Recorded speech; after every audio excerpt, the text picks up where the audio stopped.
बिस्मिल्लाहिर्रहमानिर्रहीम। नाज़रीन अस्सलाम वालेकुम, मैं हूँ इमरान वसीम। नाज़रीन, सुप्रीम कोर्ट में पंजाब में इंतखाबात के हवाले से आज जो अहम और हंगामा खेज समाअत हुई है, इस अदालती कार्रवाई का मुकम्मल आँखों देखा अहवाल आपके साथ हम शेयर करेंगे। जज साहबान ने क्या सवालात पूछे, क्या रिमार्क्स दिए, क्या ऑब्जर्वेशन उनकी जानिब से दी गई, जो इलेक्शन कमीशन की जानिब से, वजारत ख़जाना की जानिब से और वजारत दिफा की जानिब से रिपोर्ट जो हैं सुप्रीम कोर्ट ऑफ पाकिस्तान में जमा करवाई गई थी। अटॉर्नी जनरल का क्या मौक़िफ़ था, जज साहबान के सख्त सवालात पर अटॉर्नी जनरल ने क्या अपने दलाइल और जवाब अदालत के सामने रखे। लेकिन इससे पहले नाजरीन, ये जो 2 बजकर अदालती कार्रवाई का आगाज़ हुआ 2:05 पर, इससे पहले जब मैं 8:30 बजे सुप्रीम कोर्ट ऑफ पाकिस्तान पहुँचा तो मैंने यहाँ पर क्या चीज़ें विटनेस की, किन चीज़ों को ज़राए की जानिब से बताया जा रहा था, किन चीज़ों को छुपाया जा रहा था। और फिर इसके अलावा इस पूरी अदालती प्रोसीडिंग को, यानी सुबह 8 बजे से लेके जब ये 3:05 पे 8 मिनट पे अदालती कार्रवाई का इख्तिताम हुआ, इससे यहाँ पर मौजूद जो साफ़ी हैं वो किस नज़र से देखते हैं। और चीफ़ जस्टिस की जो मुलाकात के बारे में अफवाहें फैलाई जा रही हैं कि उनकी आर्मी चीफ़ के साथ मुलाकात हुई है, सबसे पहले तो इस पर हम बात कर लेते हैं। यानी सोशल मीडिया के ऊपर और बहुत सारे हलकों में ये बातें की जा रही हैं कि चीफ़ जस्टिस उमर बंदियाल की आर्मी चीफ़ सैयद आसिम मुनीर शाह साहब के साथ मुलाकात हुई है और कहा जा रहा है कि ये मुलाकात गुज़िश्ता रोज़ हुई है और इस मुलाकात का जो पस मंज़र था, जो मकसद था, वो यही बताया जा रहा है कि ये जो इस वक्त मुल्क में एक क्राइसिस, एक इम्पास की सी सूरत हाल है, तो इसमें रास्ता निकालना है। रास्ता कैसे निकालना है, तो ये सोशल मीडिया पे बातें हो रही हैं कि ये दोनों बड़ों की मुलाकात हुई है, लेकिन कोई सोर्स भी, कोई ज़रिया इस बात को कन्फर्म नहीं कर रहा कि ऐसी कोई मुलाकात वाक़ई हुई है। सोशल मीडिया पे या मुख्तलिफ़ हलकों में ये चहमगोइयाँ ज़रूर की जा रही हैं, लेकिन कोई भी जो है इस खबर को कन्फर्म नहीं कर रहा।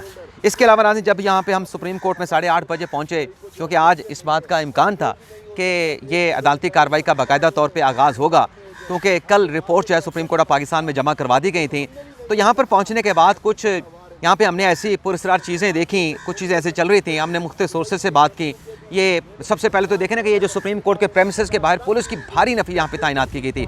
आज कोई केस नहीं था, आज ज़्यादा से ज़्यादा ये होना था कि जो रिपोर्ट जमा हुई थी उस पर नोटिस कर इशू होने थे वजारत ख़जाना को, इलेक्शन कमीशन को या स्टेट बैंक ऑफ पाकिस्तान को। तो उसके लिए सिक्योरिटी की इतनी भारी नफरी यहाँ पे लगाने की कोई ज़रूरत नहीं थी, लेकिन यहाँ पे FC को लगाया गया, रेंजर को लगाया गया, इस्लामाबाद पुलिस की भारी नफरी यहाँ पे डिप्लॉय की गई और कोई जवाब नहीं दे रहा था, कोई बता नहीं दे रहा था, लाइलमी का इज़हार कर रहा था कि इतनी भारी नफरी यहाँ पे क्यों तैनात की गई है। इसके अलावा फिर हम मुख्तलिफ जब ब्रांचेस में गए सुप्रीम कोर्ट ऑफ पाकिस्तान की, तो वहाँ से हमें ये पता चला कि कुछ पटिशन्स यहाँ पे फाइल की जा रही हैं और उन पटिशन्स में बात की जा रही है कि इलेक्शन जो है वो 1 तारीख को करवाया जाए। अच्छा, हम उन पटिशन को जो है वो खोज लगाने के लिए चल पड़े कि ये कहाँ से दायर हो रही हैं, कौन दायर कर रहा है। मुतलका हम रूम्स में गए, दफातर में गए, तो पता चला कि ये पटिशनें जो है वो दायर करवाई जा रही हैं और आज ही इन दरख्वास्तों को टेकअप किया जाएगा। एक दरख्वास्त जो है वो सरदार काशिफ खान की जानिब से दायर की गई, शाह खाबर साहब उनके वकील थे, और दूसरी दरख्वास्त मोहम्मद आरिफ नामी एक शहरी ने दरख्वास्त दी। तमाम दरख्वास्तों में नाज़रीन जो रिस्पोंडेंट शामिल किए गए थे, तमाम सियासी जमातों को, वफाक को, इलेक्शन कमीशन को, सेक्रेटरी दाखिला को, और जो सेक्रेटरी हैं मुख्तलिफ सूबाई हुकूमतों के चीफ सेक्रेटरी जो हैं सूबों के, उन्हें फ़रीक बनाया गया था। तो इन दरख्वास्तों को देख के लग रहा था कि ये जो मुज़ाकरात का सिलसिला शुरू हुआ है पिछले कुछ रोज़ से, जो इमरान खान साहब ने एक सियासी कमेटी तश्कील दे दी है, जो पीपल्स पार्टी ने कमेटी तश्कील दे दी है, नून लीग ने कमेटी बना दी है, तो लग ही रहा था कि ये दरख्वास्तें आई हैं, इन दरख्वास्तों में सियासी जमातों को फ़रीक बनाया गया है, इन दरख्वास्तों में इलेक्शन 1 तारीख को करवाने की बात की जा रही है। तो कुछ चीज़ें जहन में जो है वो अपने आप जो है चलना शुरू हो गई कि ये मामला मुज़ाकरात के हवाले से है कि तमाम सियासी जमातों को बुलाया जाए और किसी एक से तारीख के ऊपर कहा जाए कि आप इकट्ठे हों, कोई आप मानी खेज, नतीजा खेज किस्म के मुज़ाकरात करें। तो ये इस कार्रवाई को फिर हमारे जो सहाफ़ी थे, जब ये कार्रवाई का आगाज़ हुआ और कार्रवाई के बाद कह रहे थे कि ये एक सुप्रीम कोर्ट की कार्रवाई तो है, लेकिन जो एक इम्पास है, जो मामलात बंद गली में आन खड़े हुए हैं, यानी एक ऐसा ऑर्डर है जिस पे रियासत के इदारे इम्प्लीमेंट नहीं कर रहे थे, एक ऐसा बहरान पैदा हो रहा था कि हेड ऑन किसी सूरत हाल पार्लियामेंट और अदलिया के दरमियान नज़र आ रही है, तो इसमें एक दरमियान का रास्ता निकालने के लिए सूरत हाल पैदा की जा रही है। तो इसे अदालती कार्रवाई के साथ साथ फेज़ 7 की कार्रवाई भी कहा जा रहा था। और यहाँ पे जब ये दरख्वास्तें दायर हो रही थी तो कुछ मुख्तलिफ हमने अपने सोर्सेज से जब जाकर पूछा कि दरख्वास्त किसने दायर की है, बल्कि सबसे आम बात जो है कि ये केस जिस तरीके से समाज के लिए फिक्स किया गया, कास्ट लिस्ट तो बहुत बाद में जारी की गई।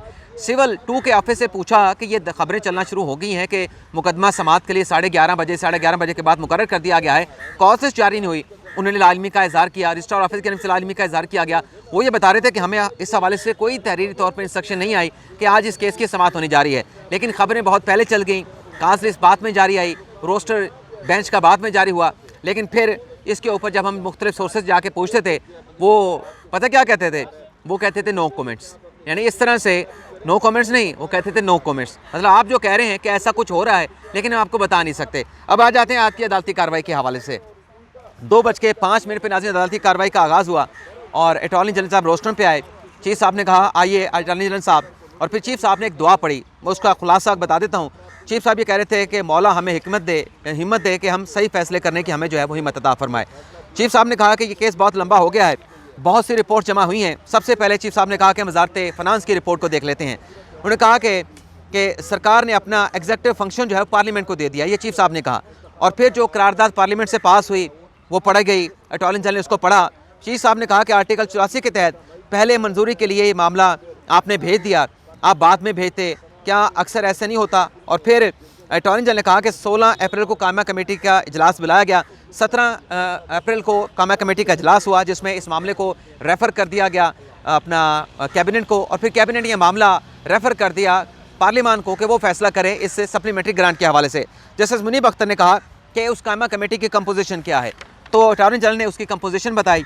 और फिर जस्टिस मुनीब अख्तर ने कहा कि वज़ीर आज़म की तो पार्लियामेंट में अक्सरियत है, वज़ीर आज़म के पास तो मुकम्मल अख्तियार है, वो इसकी अप्रूवल दे के पार्लियामान से इसकी मंजूरी करवा सकते थे। तो नेशनल असम्बली से ये करारदाद जो है आपने पास करवा ली, तो वफाकी हुकूमत के पास तो पूरा अख्तियार था ये फ़ंड जारी करने का। और कभी क्या ऐसा हुआ है कि वफाकी हुकूमत की कोई करारदाद हो और आपके पास पार्लियामेंट में अक्सरियत हो और आपकी करारदाद को या इस किस्म की कोई चीज़ हो उसको डिफीट हो जाए? माजी में ऐसे कभी नहीं हुआ।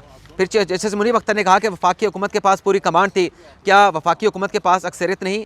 क्या ये जो सप्लीमेंट्री ग्रांट का बिल था ये अप्रूव नहीं हुआ? तो इस पर क्या आप ऐवान का एतमाद खो तो नहीं बैठे? अटॉर्नी जनरल ने कहा कि आप आर्टिकल 84 को पढ़ लें, उसकी क्लास ए है, क्लास बी है, उसको देख लें। जस्टिस मुनीब अख्तर ने कहा क्या कभी सप्लीमेंट्री ग्रांट का जो बिल होता है उसको असम्बली से शिकस्त हुई है?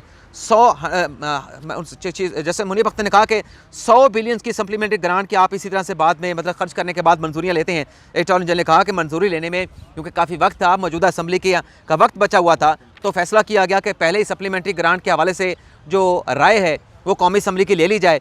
और फिर जैसे मुनीब अख्तर ने कहा कि हमने बार बार पूछा था, हमें बताया गया था कि सप्लीमेंट्री जो ग्रांट होती है वो पहले खर्च कर दी जाती है, उसके बाद जो है उसकी असम्बली से जो है वो मंजूरी ली जाती है। सदीक साहब मेहरबानी करो ना, कर लेने दो ना बिच तुसी अपने बिच अपने मेहमान पा लेने। अच्छा जी, अटॉर्नी जनरल ने कहा कि रिस्क ये था कि पैसा खर्च हो गया और फिर सप्लीमेंट्री ग्रांट की अगर कौमी असम्बली से मंजूरी ना हुई तो फिर क्या होगा? जस्टिस मुनीब अख्तर ने कहा क्या वफाकी काबीना जो है, क्या वफाकी हुकूमत जो है वो पार्लियामान में अक्सरियत नहीं रखती थी, ये तो आपने कैसे टर्न डाउन हो गया? अटॉर्नी जनरल ने कहा कि जैसे इजाज़ुल हसन ने कहा इसका मतलब है कि अगर ज़िमनी बजट जो है, ज़िमनी ग्रांट का बिल पास नहीं होता तो इसके नताइज हो सकते हैं। तो ये अदालत जो है प्रीमा फेसी जो है वो हुकूमत को डराने की एक ऐसे मतलब बातें जो है वो बताई जा रही थी, ऐसे रिमार्क्स दिए जा रहे थे कि ये जो आपका सप्लीमेंट्री ग्रांट का बिल था ये अगर कौमी असम्बली से मंजूर नहीं हुआ तो हुकूमत इसका मतलब है कि कौमी असम्बली से अपनी अक्सरियत खो बैठी है, तो वज़ीर आज़म और वफाकी काबीना तो इसके बाद घर चली जाएगी। और फिर अदालत ने कहा, यानी ये मैं आपको एसेंस बता रहा हूँ, खुलासा बता रहा हूँ, फिर अदालत ने कहा जैसे चीफ साहब ने कहा कि ये एक्सट्रीमली जो है बड़ी सूरत हाल है और इस इकदाम का जो है वो बड़े सवेर किस्म के नताइज हो सकते हैं, लेकिन अब इसमें हम नहीं जा रहे। तो ये मामला जो था असल दरअसल ये जो काबीना ने भेजा था कौमी असम्बली को वो रेफ़र किया गया था। काबीना ने उस पर कोई अपनी कंसेंट दे के या कोई अपनी राय दे के नहीं कहा था कि हमारी राय ये है, कौमी असम्बली से इसकी राय ली जाए। सिर्फ काबीना ने भेजा था कि कौमी असम्बली ये मामला आया है सप्लीमेंट्री ग्रांट का 21 तरफ जारी करने का, इस पर हम कौमी असम्बली की राय ले लेते हैं, वो क्या फ़ैसला करते हैं, वो जो फ़ैसला करेंगे वही हमारा फ़ैसला होगा। तो ये बातें की जा रही थी कि प्राइम मिनिस्टर घर चले जाएंगे, काबीना घर चले जाएंगे, एक्चुअली ऐसी सूरत हाल थी नहीं। और फिर इसके बाद चीफ जस्टिस ने कहा कि जो पार्लियामेंट में हुआ है इसका हुकूमत खुद जायज़ा ले, खुद कर लें, कौमी असम्बली के पास चले जाएँ। और फिर चीफ साहब ने कहा कि इसके बड़े संगीन नताइज हो सकते हैं, एक्सट्रीम नताइज हो सकते हैं, लेकिन अभी उसमें हम जाना नहीं चाहते, हम अपनी हुकूमत का एहतराम करते हैं, मेहरबानी करके हमारा पैगाम उन्हें पहुँचा दें। और फिर दूसरी रिपोर्ट जो इलेक्शन कमीशन की थी उसको टेकअप किया गया।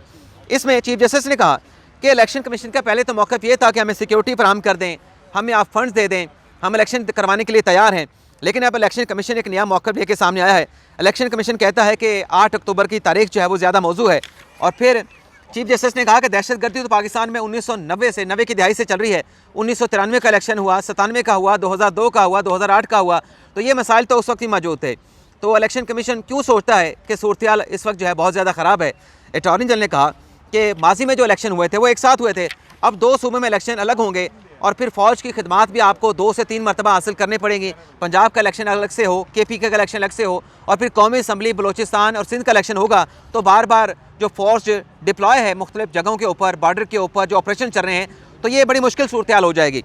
फिर चीफ साहब ने कहा कि ये आपका बड़ा अच्छा पॉइंट है। चीफ साहब ने कहा कि क्या गारंटी है कि 8 अक्टूबर को इलेक्शन होंगे? अच्छा, फिर चीफ जस्टिस ने कहा, उसके बाद फिर जैसे इजाजुल हसन साहब ने भी कहा कि क्या गारंटी है कि 8 अक्टूबर को इलेक्शन हो जाएंगे? अटॉर्नी जनरल ने कहा कि इलेक्शन कमीशन ने जो आपको ब्रीफिंग दी थी, जो रिपोर्ट दी थी, उसमें सिक्योरिटी इदारों की जो ब्रीफिंग थी वो भी शामिल थी। खुदा दा नाम मनो ना मेरे उत्ते आके सवार हो गए, मैं पहले इतने खलोता सी अच्छा जी, जस्टिस नहीं करे ना, मेरे 10 मिनट 11 मिनट हो गए हैं तो बात खत्म कर। अच्छा, इजाजुल हसन साहब ने कहा कि बरतानिया में तो जंग के दौरान भी इंतखाबात हुए, वहाँ तो एक दिन की ताख़ीर नहीं हुई। आइन में कहाँ लिखा है कि अगर एक असम्बली तहलील हो जाए तो तमाम असम्बली को इलेक्शन जो है वो एक साथ होंगे? ये एक आइनी अदालत है। इजाजुल हसन साहब ने कहा इलेक्शन कमीशन का मौक़िफ़ था हमें फ़ंड्स और सिक्योरिटी फराहम कर दें, और अब इलेक्शन कमीशन यह मौक़िफ़ बता रहा है।